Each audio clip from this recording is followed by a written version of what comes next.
zangu, taifa la Mungu, wazazi, ndugu, jamaa na marafiki, napenda kwanza nichukue nafasi kuweza kuwasalimu kwa jina lake Bwana wetu Yesu Kristo, nikisema tumsifu Yesu Kristo au Bwana wetu Yesu Kristo asifiwe. Kwa mara ya pili nichukue nafasi ya kuweza kushukuru Mwenyezi Mungu kwa zawadi ya maisha na uhai anaendelea kunijalia, licha baadhi ya wengine wanaweza kusema changamoto za maisha. Changamoto ni lazima ziwepo, maisha bila shida, bila manunguniko, hayo si maisha. Lazima kuwe na changamoto, lazima kuwe na shida mbalimbali, na ndiyo maisha yenyewe. Ninapomshukuru Mwenyezi Mungu, nichukue nafasi ya kuwashukuru wazazi walionileta duniani, Mzee Dunia Kabandilwa na Binwa Mariam Medar. Ninapowashukuru hao, shukrani yao inaweza kuwa kwa namna ya kipekee sana tukianza kuidetaya kivile, lakini ninaposema shukrani basi yatosha. Ninaposema asante, hiyo ina mengi, na hayo mengi basi yapo ndani ya hilo neno moja tu la shukrani. Nichukue nafasi kushukuru pia kwa namna kipekee sana Kanisa Katoliki la Roman Catholic hapa Tanzania, kambini, kwa malezi na makuzi zaidi niliyopewa na kanisa kwa muda wa Ukristo wangu kama miaka 6 hivi. Kwa kweli kanisa ni nafasi ya kipekee katika maisha yangu kuweza kuwashukuru kwa namna kipekee sana.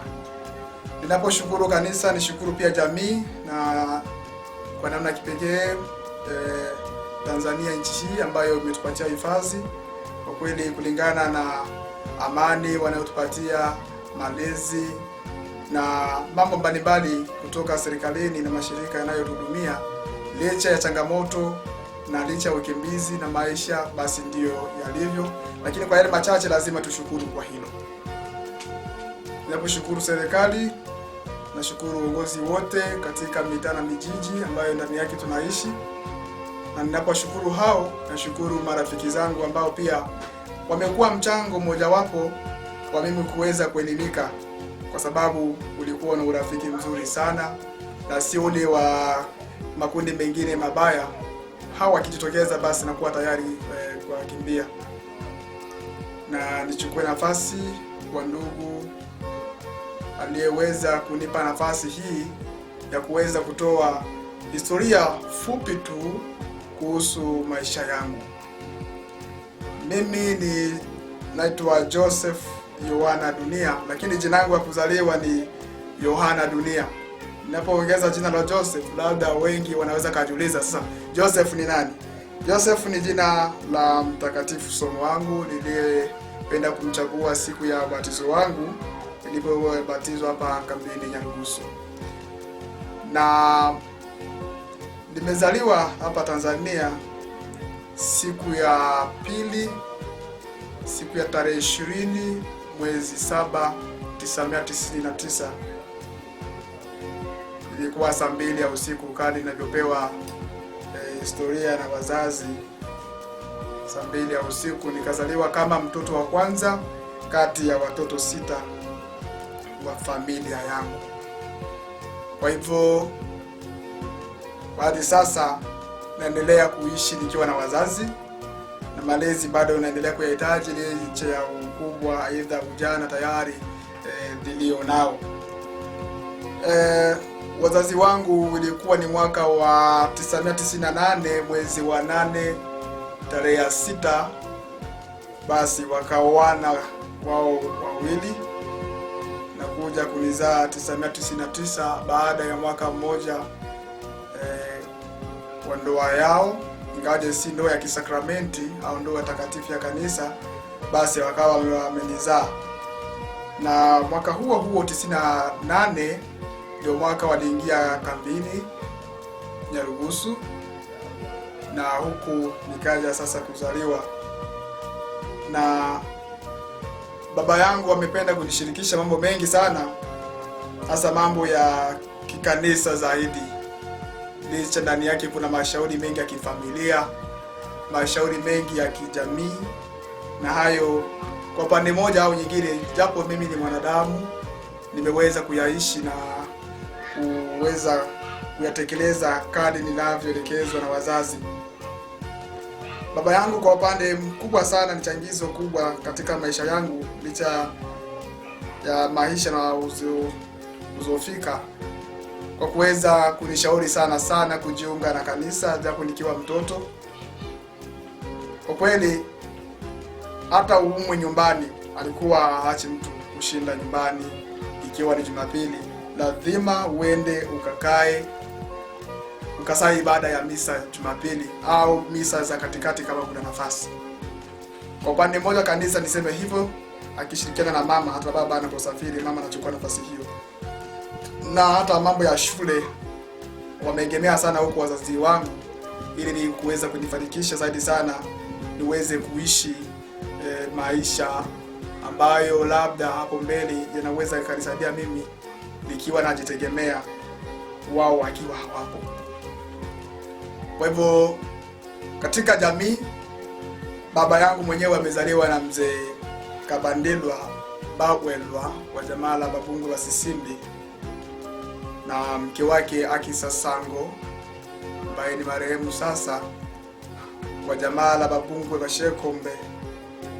Na upande wa mama naye ni hivyo hivyo, ni Mbembe Mbungwe Mshekombe, na baba yake ni mzee Medar Tabu Lengalenga ambaye ni marehemu, na mke wake Mwashamba Kakuzi wa Babungwe Bashinundu. Basi hawa wazee ambao wamebaki na wanaendelea kunilea, na kwa kweli hawaniachilia, lakini pia wanapenda kumshirikisha Mwenyezi Mungu hasa zaidi katika mambo yao. Kwa upande moja wa kijamii, aidha wa kifamilia, naweza nikasema hayo. Zaidi ya yote mimi nimelelewa kama nilivyosema na kanisa.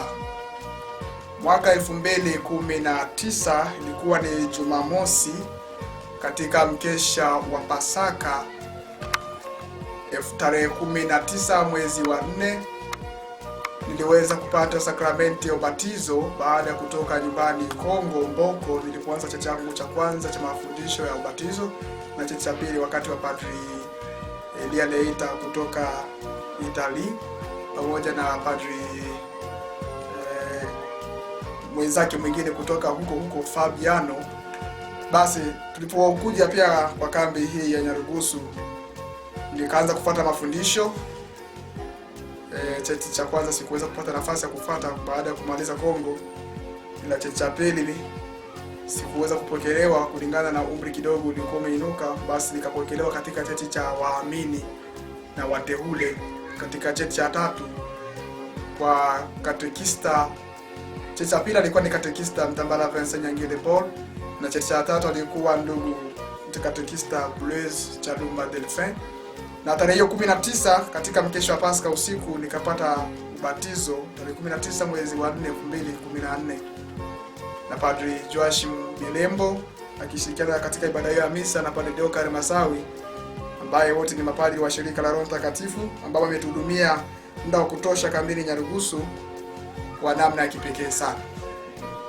Na siku hiyo nilipata Ekaristi au sakramenti ya komunyo takatifu, ambayo ni sakramenti ya pili katika mkesha huu wa Pasaka kwa kambi yetu ya Nyarugusu. Na ilipofuata mwaka 2015 tarehe 10 ya mwezi wa kwanza, kwa mara ya kwanza Baba Askofu Josephat Romanus Mlola wa shirika la kazi ya Roho Mtakatifu wa Jimbo Katoliki Kigoma, baada ya Baba Askofu Protas Rugambwa kuondoka, basi akaja kutupatia sakramenti ya kipaimara au dhabitisho tarehe hiyo ya 10 mwezi wa kwanza 2015, ilikuwa pia Jumamosi mchana. Na hiyo sakramenti kwa namna kipekee imenipatia nguvu sana na nafasi kubwa sana ya kuweza kufanya kazi kubwa katika shamba lake Mwenyezi Mungu wa ushujaa na kwa upeo mkubwa niliopata tangu siku hiyo, japo sikufikiria kama naweza nilingepaswa kuwa vile. Lakini licha ya utoto wangu sikuweza kucheza mchezo wowote katika maisha yangu ya utoto hadi nimekuwa. Labda wengine nikisema hivyo wanaweza kanishangaa, labda mpira nini, sikuweza kushiriki. Kwa kweli huwa najiuliza maswali mengi, kwa nini ilitokea hivyo na ilikuwaje kwaje. Hata wazazi wangu ninapowauliza wananiambia tulikuwa tukikushangaa, tukikutuma fanya hivi, kazi yako ilikuwa labda shule, aidha kanisa, na unapopata nafasi basi ni kuoga na unakaa umetulia. Licha ile utoto sana unaweza kucheza wenzako ile, lakini wazazi hawakuweza kushuhudia mchezo wa huyu Joseph Yohana Dunia, mchezo wake ni huu.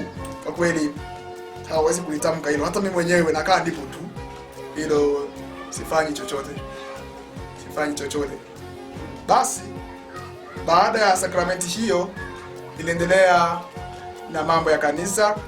Nilipobatizwa nilijiuliza maswali mengi. Sasa nitafanya kazi gani katika kanisa? Nilitaka kuwa msindikizi au mhudumu wa altare, lakini miaka ilikuwa imepita sasa. Kwa mwaka ni 15 mwisho, na mwaka ule nilipobatizwa nadhani nilikuwa na miaka 16. Kwa hivyo sikuweza kupata nafasi. Na nilipoendelea kutafakari, basi kafikia mwaka 2016, ilikuwa Alhamisi tarehe 21 mwezi wa 4. Basi ilikuwa ni asubuhi, tunafanya usafi kanisani. Nikajiuliza, je, siwezi kuwa msomaji wa neno la Mungu katika shamba la Mungu, katika altari? Nikajiona mimi bado ni mtoto, mimi bado ni mfupi, labda kwenye altari nitaonekana kama mfupi, au kwenye membari, yaani watu kwa Kiswahili kingine tunasema ambo, labda nitaonekana ni mfupi. Kwa hivyo wakati tunafanya usafi kanisani, nilijaribu kupanda kwenye membari kwa uficho, nikaona nimeenea, nikashuka. Sasa Jumapili iliyofuata kuna kijana mmoja ambaye alikuwa sawa sawa na mimi kiumbo, anasoma. Akasema kumbe huyu anasoma na mimi ninaweza. Ambaye ni ndugu Frederick Rashidi. Basi nami siku hiyo tarehe 21 mwezi wa 4 2016 nikajiunga na kundi ambapo nilipokelewa na wakina ndugu Guillaume Said Alphonse kama mwenyekiti msaidizi na Mwibelecha kama mkuu wake, na walimu wangu wa kundi wenyewe alikuwa ndugu Jean Dalibon Berger kisaidiana na ndugu Celeste Ngoi Berto kama made pratique. Basi nikaendelea na kazi ya usomaji kidogo hivyo, na ilipotokea tarehe 30 ya mwezi wa 7 mwezi wa 8 ambapo Baba Askofu Joseph Mlola alikuja kutoa sakramenti, basi mimi nikabatika kwa kusoma kwa ibada yangu ya kwanza, lakini ilikuwa kwenye ibada ya mazishi hapa kambini kule Jetrua kwa mke wa Mlanga. Ilikuwa ni Jumamosi pia. Nikaanza kazi ya hudumu, na hadi leo japo sihudumii kivile, lakini kulingana na kazi nyingi za kichungaji, lakini ni hadi leo kazi hiyo inaendelea.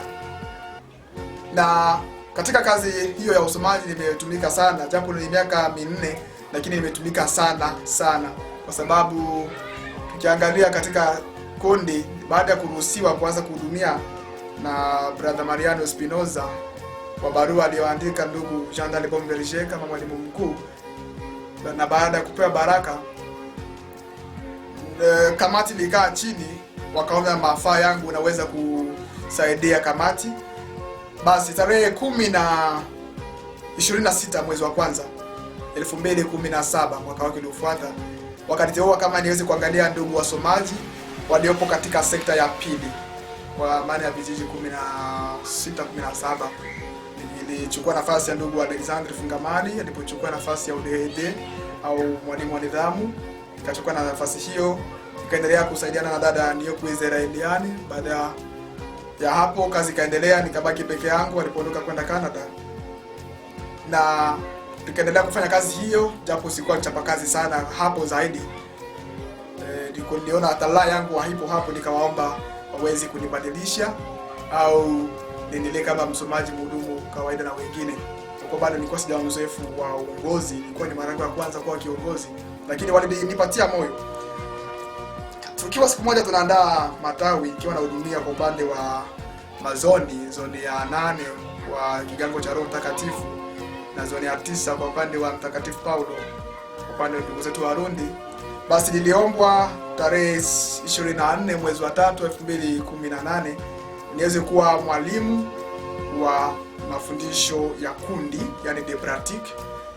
Nikaendelea na kazi hiyo, nikachukua nafasi ya ndugu Jean Dale Bomber aliyekuwa mwalimu wangu baada ya kupanda kuwa katibu mkuu, katibu msaidizi wa kundi la wasomaji. Basi na ni hapo ambapo nimehudumia sana hadi uchaguzi mkuu wa kanisa ulipofikia. Hapo nimefundisha wasomaji wengi takriban 63, lakini asilimia kubwa walikuwa wanaume, na nilikuwa msaada mkubwa sana kwa wasomaji kwa sababu niliweza kupata elimu zaidi na ya juu na nyingine nikatafuta kwa kanisa na nikabatika kufanya kazi hiyo. Kwa kuwa siku moja nilijaribu kuambia waniondoe kwa sehemu hiyo, ilishindikana na nilipiga vita kwamba niendelee na kazi hiyo. Baada ya kuona kazi, nilikuwa na kazi nyingine katika jamii, nikabanwa kwa namna hiyo aidha nyingine. So nikamshukuru Mungu, kazi inaendelea.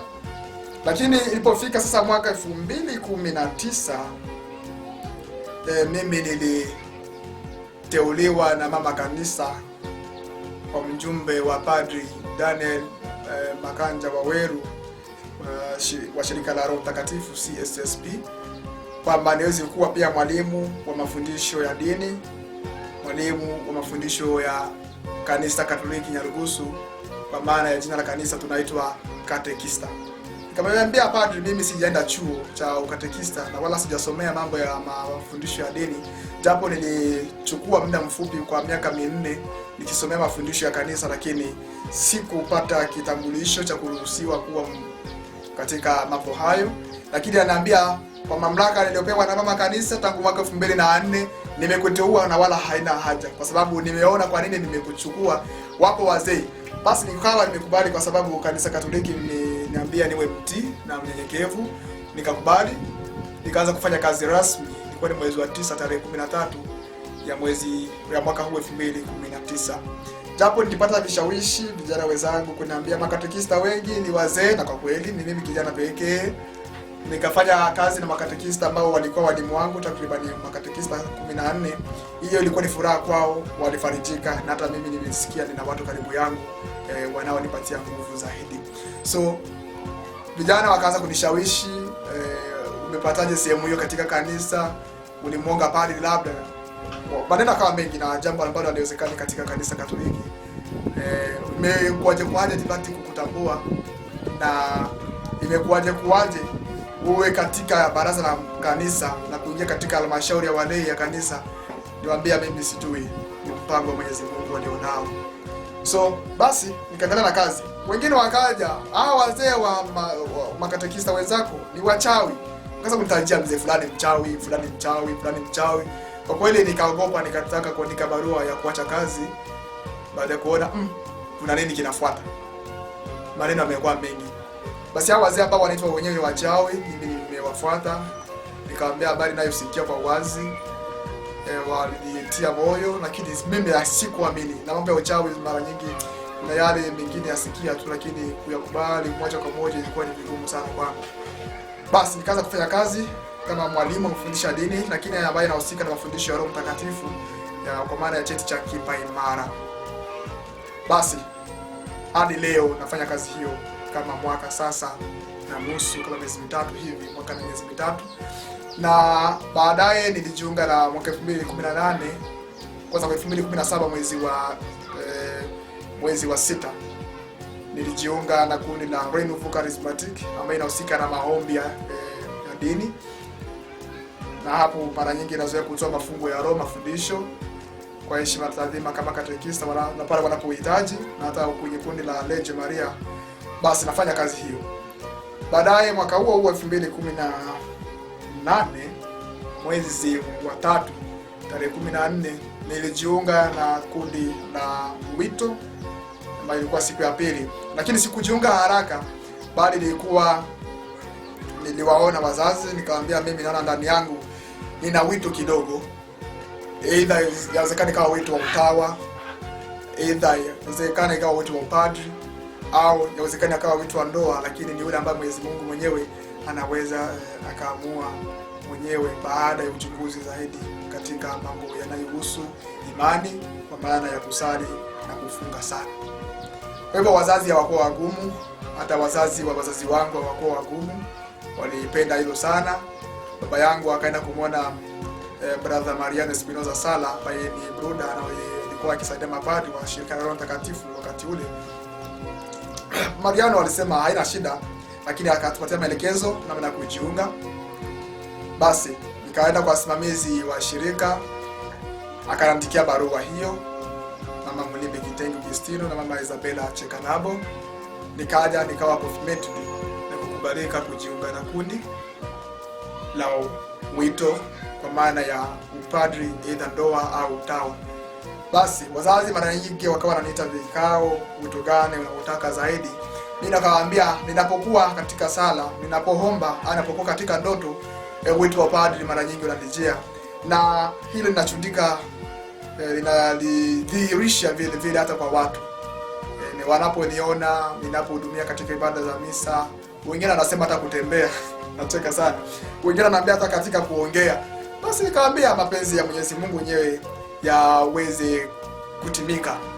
So wazazi hawakuwa wagumu, walinielewa, wakaendelea kuniambia jiepushe na majaribu, endelea kumsifu Mwenyezi Mungu, endelea kumuomba. Kabla mimi kama niko mahaba sana, na hata wazazi wakawa wananishirikisha na kunitia moyo.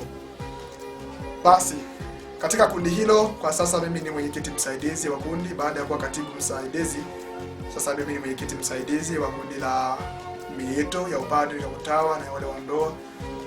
Basi baada ya kundi hilo nikaendelea na kuhudumu tu katika kanisa kwa makundi mengine yale, lakini nikajaribu kujiuliza, hivi kwaya siwezi kuimba? Nilijaribu kuimba kwaya, lakini katika sekta ya pili nikawa na kipaji kidogo, lakini sikujiweka sana huko kama kwa sauti ya tatu. Basi sikuendelea sana, nikakata. Na mwisho zaidi katika mwaka 2017 mwezi wa 12 nilikuwa mshauri wa vijana wa mwaka na nusu, muda miaka miwili ya mshauri wa vijana kwa Katoliki Nyarugusu. Nikawa pia mwezi wa kwanza mwaka uliofuata 2019 nikawa mwenyekiti wa vijana katika sekta ya pili, na madaraka hayo niliacha baada ya uchaguzi. Sasa ni staafu. Uchaguzi uliochukuliwa ilikuwa tarehe 13, ilikuwa Jumamosi ya mwezi wa 6. Na ilipofika tarehe 6 ya mwezi wa 6 2020 mwaka huu, ilikuwa Jumamosi, Baba Padri Waweru Daniel alimtuma msimamizi msaidizi wa shirika la Kizito SXN ndugu HRaki kuweza kuja kusimamia uchaguzi katika shirika langu. Ndipo sasa nilipochaguliwa kama msimamizi msaidizi wa sinagogi hiyo na Moyo Safi wa Bikira Maria. Na katika shirika kazi kubwa sana nimefanya tangu sijawa msimamizi. Tangu mwaka 2016 nimeweza kuhudumia kama msimamizi kwa msaada, kwa kusaidia wale wakina mama walikuwa wasimamizi ambao sasa ni wastaafu, Mama Mulimbi Kitengo Justino na Mama Isabella Chekanabo, na kuchukua nafasi hiyo katika muda huu. Kwa kweli kazi kubwa sana nimefanya, na watu wananipongeza sana kwa kazi nilizozifanya, kwa tafakari, kwa utapakazi, kwa majitoleo, japo hakuna mshahara wowote. Na wiki yake iliyofuata ilikuwa ingepaswa kuwa Jumamosi tarehe 20, lakini mambo yalikuwa yamebana, ikawa sasa Jumapili tarehe 21 mwezi wa 6 mwaka huo 2020, ambapo Baba Padri msaidizi Erasmus Eliud Manwa wa shirika la Roho Mtakatifu alisimamia uchaguzi wa viongozi wakuu wa kanisa, ambapo ndani yake nilichaguliwa kama katibu mkuu wa kanisa Katoliki Nyarugusu, ambaye mwenyekiti mkuu ndugu Tungano Hamisi akisaidiwa na ndugu Mkamilwa Kayumba, nami nikachukua nafasi kama katibu mkuu. Kwa kweli nilipochaguliwa kama katibu na msimamizi wa shirika, baba yangu wa batizo aliweza kufurahia sana, akasema wewe jina lako batizo ni Joseph, kwa hivyo unaishi uJoseph. Joseph alikuwa mfanya kazi na unafanya kazi katika shamba. Babangu batizo Elochomlenda, labda kwa jina maarufu ndugu Wanzile, amenipongeza sana kwa namna ya kipekee, na hata mke wake Basi nikaendelea na kazi ambapo kwa ukatibu nasaidiwa na mzee ambaye pia natumika naye kama katekista, mzee Balembe Muluta. Kwa kweli kazi inaendelea vizuri na tunashikamana na najitahidi kwa ushapa kazi zaidi, japo wazee wananishangaa. Na hapo maneno alikuwa mengi sana kwa kuwa nilipochaguliwa sikuwa na mpinzani. Mpinzani wangu alikuwa na pointi ndogo ambaye ni katibu msaidizi. Sikuwa na mpinzani, kitu ambacho kilishangaza watu. Kwa kweli hawakusikia kampeni, hawakujisikia, kwa kweli walisikia niwezi kutumikia katika sehemu hiyo, lakini mara nyingi niseme ni washukuru ndugu makatekista walioniandaa, na wao walikuwa labda sehemu moja wapo mimi kutumika katika sehemu hiyo. Baada ya kuniandaa, wasimamizi wa mshirika wakaona lazima huyu mtoto anafaa. Katekista mkuu Sabianyaa, kuna siku alikuwa akinichukua na kuniandaa kabisa kutosha, na hata kutoa mafundisho kwa wale wanaojikwamua na wale wanaojiandaa kwa maisha ya ndoa, kutoa mafundisho hata kwa wale wanaojiandaa kwa adhimisho ya sakramenti za ndoa takatifu za kanisa. Na hivyo kwa kweli inaonekana na inawezekana. Sio yeye peke yake, hata ndugu Lunga Mchunde Irene na katekista Shona Aluta na hata ndugu Mwenebantu David Lubambu wameniandaa ya kutosha. Japo wao hawajui kama waliniandaa, lakini mimi mara nyingi naweza kuambia mmeniandaa. Mungu aendelee kuwajaza nguvu na kuambia hivyo, wanafurahi sana na wanacheka kweli. So hiyo ndio kazi hadi leo naendelea kuifanya kama mwenyekiti wa jumuiya wa shirika sinagogi, kama mwenyekiti wa kundi la wito na kama katibu mkuu wa kanisa. Hilo ndio inanizuia sana mimi kutofanya kazi zingine za kanisa sana. Sio katibu mara nyingi nakuwa na wingi wa kazi, na hivyo watu wanaendelea kunipongeza kwa kazi hiyo kwa kuwa najitolea kwa hali na mali, lakini bila kusahau familia inapohitajika. Ya mwisho zaidi ni masomo yangu. Mimi nimeanza shule la primary school mwaka 2006 hadi 2012 ambapo nilianza kwa Tumaini Primary School, na kuanzia darasa la chekechea hadi darasa la pili. Hapo nikarudi na familia kwa hiari nyumbani Kongo 2017. Kule nikaenda kwa darasa la 3 nikaendeleza, na hivyo tukarudi hapa 2011 nikaja kuendeleza shule nikamaliza 2012 kwa darasa la 6 pale Tumaini, ambapo nilikuwa nafundishwa na babu yangu mzaa babangu pia Ndeka Bandilwa, ambao wanazoea kumuita Dwaye Home Fort. So 2013 hadi 2015 nilikuwa shule la sekondari pale Amitie, ambapo darasa la 6 nilifaulu kwa 56% kwa ile examen ya TENAFEP, japo ile ya coordination sikuweza kufaulu. 2010 kama nilivyosema 13 kwa 15 kwa primary secondary school pa Amitie, na niliendelea vizuri, lakini zaidi sana mimi akili yangu iliegemea sana kushikilia labda course au somo la Kifaransa na ile ambayo tunaita culture yani culture. Hilo ndio, lakini kwa mambo ya hesabu mimi sipo nguvu sana kule na hadi leo. Basi 2016 hadi mwaka huu, miaka 4 nimeanza humanity school au half school kwa secondary kwa Amitie Secondary School, na kumaliza kwa fani ya veterinary option kwa section ya agriculture.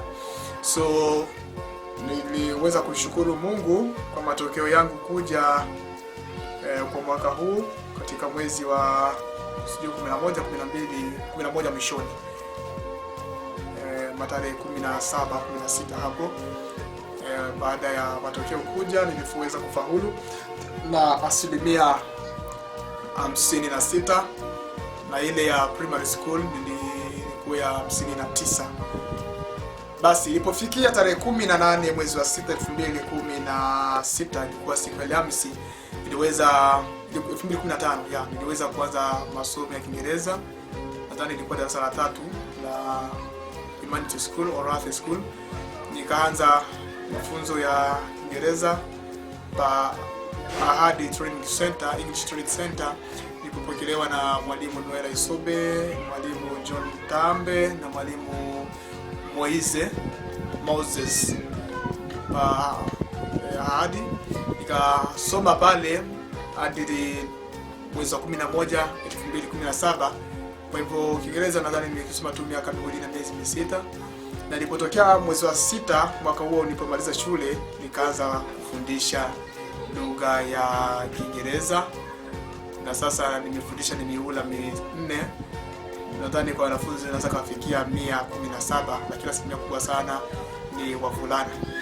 Na baada ya kumaliza huko nikapata certification kutoka Holland ya pongezi kwa miaka 2.5, japo walio wengi wanamaliza kwa miezi 6 kama ilivyo kawaida.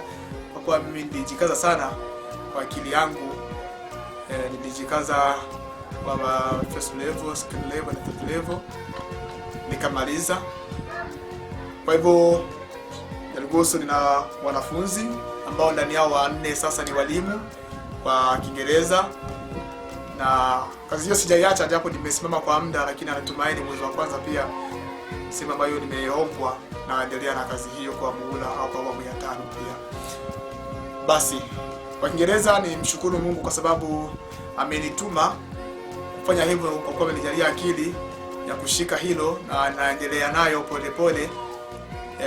Na nimefundisha watu wanaelimika kwa sifa na tukufu wa jina lake, lakini amenijalia pia upeo mwingine katika kufundisha Kiingereza. Kuna siku ghafla tu niliwahi kutranslate lugha kwa watu wa UNHCR, ambapo kwa siku moja tu niliweza kupata mshahara wa 150,000, na hiyo nikachukua angalau kumshukuru Mungu, na nyingine nikaweza kununua baiskeli ambayo sasa inanisaidia kuzunguka kwa sehemu mbalimbali kambini.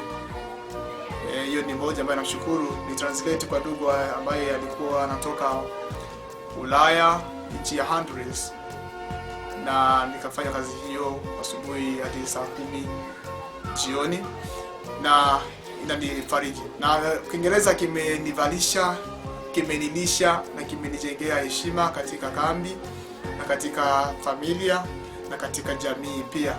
Na mwaka uliofuata 2018 niliweza kujihusisha pia na masomo ya kompyuta kwa muda usiopungua miezi 8, na kwa 2 places different, kwa sehemu 2 tofauti. Kwa kompyuta nimewahi kufundisha tu niseme wiki 3. Baada nilienda tu kutoa msaada sehemu, mwalimu alikuwa na mambo ya kwenda Marekani, nikaenda kumalizia kwa publisher na Excel nikamaliza. Kwa hivyo sikuendelea na mambo mengine kwa mambo ya kompyuta. Baada ya kupata tu certification kutoka Save the Children, basi nikatulia, na hilo sana sijusishi nayo kivile kwa sababu mazingira na uwezo hauruhusu. Na kingine nilishosomea udereva, nimeusoma kwa mwezi 1 na wiki 2, lakini sijafanya practical. Kwa tu ni teoria yenyewe, lakini sijafanya practical kulingana na uwezo au kuniruhusu kwa hela kifedha. Na niseme nimepata support kubwa sana kwa masomo mbalimbali hiyo kutoka kwa wazazi, lakini mambo ya kompyuta hawakufahamu kama nasoma, walistuka tu nimeletea cheti. Mambo ya ni kwa kweli nizani kule nitafeli, kwa kweli sikuwa naipendelea sana. Basi nilipofaulu nikaonyesha certification, na hiyo walipongeza. Na hata mambo ya udereva hawakujua, walijua tu baada ya wenzangu kufika nyumbani, basi nikawa najiweka wazi. Niliona nikiendelea kujihusisha mambo hayo labda wangeweza kunikatisha kwa sababu nilikuwa bado sijamaliza shule. Nikaona nijihibe na nikamaliza kazi hiyo. Kwa hiyo nilipata support sana kutoka kwa dada zangu, kaka zangu, ndugu zangu, marafiki zangu na familia nzima, baadhi walioko nchi za 3, ndugu wa Bandero Hamisi Binjiste na dada Eto Hamisi na baba mdogo aliye South Africa, baba Ilangi Hecha, na baadhi ya wanafamilia na marafiki kwa uchache. Na mara nyingi zile ambazo nilikuwa nikipata kwa Kiingereza nilikuwa najilipia shule kuendeleza kompyuta na udereva. Ni mambo kama magumu kwa practical ya udereva. So hiyo ni support kubwa sana, na ni mambo ambayo nimesomea zaidi, lakini nina mpangilio kubwa sana wa kishule katika maisha yangu lakini shule labda mambo ya nikipata congregation ya kuweza kunichukua kwa masuala ya utawa katika kanisa kwa maana ya daraja takatifu, labda hiyo naweza kupata huko, kwa kuwa nimewahi kubahatika wakati moja kwa shirika moja ile Burundi, baadaye wakanikataa baada ya kuona mimi sikueleza vigezo, mimi ni mkimbizi. Kapata shirika lingine Kenya, nikakubalika, lakini ikaonekana pia mimi ni mkimbizi, sikubahatika kuenda. Nikapata shirika lingine Kameruni, sikubahatika pia kuondoka baada ya mambo ya corona, na hivyo mawasiliano yakapotea ghafla. Lakini natumaini labda mwaka kesho mwanzoni naweza kupata shirika la Passionist kule Dodoma, Tanzania, ndipo Mwenyezi Mungu atajalia. Lakini inategemeana, sijui majibu yatakuaje, japo nimesikia wabagui, lakini zaidi yote na mtanguliza Mwenyezi Mungu mbele. Basi hayo ndo mambo yangu ya kishule. Kwa hivyo lugha naongea lugha ambayo natumia hapa Kiswahili na lugha yangu ya asili Kibembe, naongea Kiingereza, naongea Kifaransa na pia naongea na Kirundi. Basi hizo ndizo lugha ambazo naongea, kwa hivyo sema Kirundi, Kifaransa, Kiingereza na Kiswahili na Kibembe. Hizo ndizo lugha ninazoongea. Lakini ninaposema naongea Kirundi, baadhi wao wanashinda kunielewa nimekitoa wapi, na hata wazazi wakati mmoja walishtuka naongea Kirundi japo nasikia aibu nikiongea. Hata hivi nimeongea nikiwa na kidogo ya aibu. Walishtuka sana namna gani nimesoma nimeongea Kirundi. 2015 nilikuwa bado mtoto tu, sawa.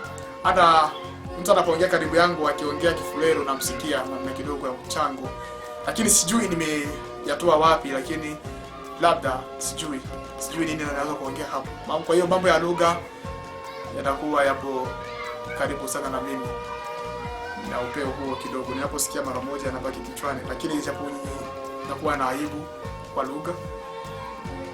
2015 nilipoanza kusoma Kiingereza ndio mwaka Warundi waliingia kambini, na asilimia kubwa sana Warundi ndio walikuwa wanafunzi wenzangu, na hivyo nilipata nafasi ya kukaa nao kama marafiki zangu, nikawa nao na hasa watoto, na katika kijiji na kuishi Warundi ndio wengi, nikawa nimekishika. Unajua mtu akiwa mtoto anashika mengi, wakati nilikuwa bado na kila kitu toto, basi kabaki kichwani kwa asilimia kubwa sana nakiongea. Na katika Ukristo nimefanya kazi kubwa sana. Kwa sasa mtoto wangu wa kwanza wa batizo nilimsimamia kubatizo ilikuwa tarehe 19 mwezi wa 5 2018, Martin Faraja Bayogwa, na hadi sasa mtoto wangu wa mwisho msimamia ni Stefano Isa Mchumbe ambaye ni mtoto sasa wa 17. Lakini Ijumaa hiyo ya Noeli, Christmas ya tarehe 25 nategemea pia kumzaa mtoto mwingine kwa sakramenti ya batizo wa 18. Shida si wachagui, bali ni wao na wazazi wao wanachagua baada ya kuona kile ambacho Mwenyezi Mungu ameweka ndani yangu, na sijui kwa hekima, sijui kwa mwenendo na tabia zile wanazosoma kwangu. Na hata hivyo mwaka kesho nikibahatika kuwa hapa katika Pasaka, inawezekana pia nikazaa, kwa kuwa hapo katika kanisa wapo wameniomba niweze kusimamia kwa Pasaka mwaka kesho. Basi siwezi kukataa, kwa kuwa sijui kilichowatuma wanichague ni Mungu peke yake. Kwa hiyo ni wajibu ninaopewa. Hata mzazi wangu wa batizo hajaeneza watoto 17 nilio nao, watoto wachache sana chini ya 10. Hata babangu mzazi hana hata mtoto. Basi ni mambo hivyo, lakini ni kitu ambacho najiuliza ya wapi ametoka na kitu gani kimefanya hivyo, lakini yote nasema ni kwa neema ya Mungu, na katika yote ni kushukuru Mwenyezi Mungu. Kwa utoto wangu nilikuwa nikilazwa tu, lakini ni miaka na hesabu 17 sijui kwenda hospitali. Labda nasikia malaria kidogo, mafua na mtuma dawa, lakini si kawaida. Yani kwa pale magonjwa siwezi kushuhudia hilo, ni Mungu mwenyewe ananikingia. Basi hayo ndo mambo yangu nilionayo. Sina kazi yote ile ya kijamii, ila kazi yangu ni kazi ya kujiajiri, aidha kuajiriwa kwa kufundisha kwa maana ya chaki. Lakini japo nimesomea veterinary option, akili yangu sana nilikuwa kwa pedagogy, lakini baada ya kuona mimi nilikuwa mtu wa hasira sana ya haraka, kwa hiyo kufundisha mtu na kuelewa sipoelewa haraka, labda anaweza kumpiga mtoto wa mtu na kumuumiza, baadaye nikawa na kesi.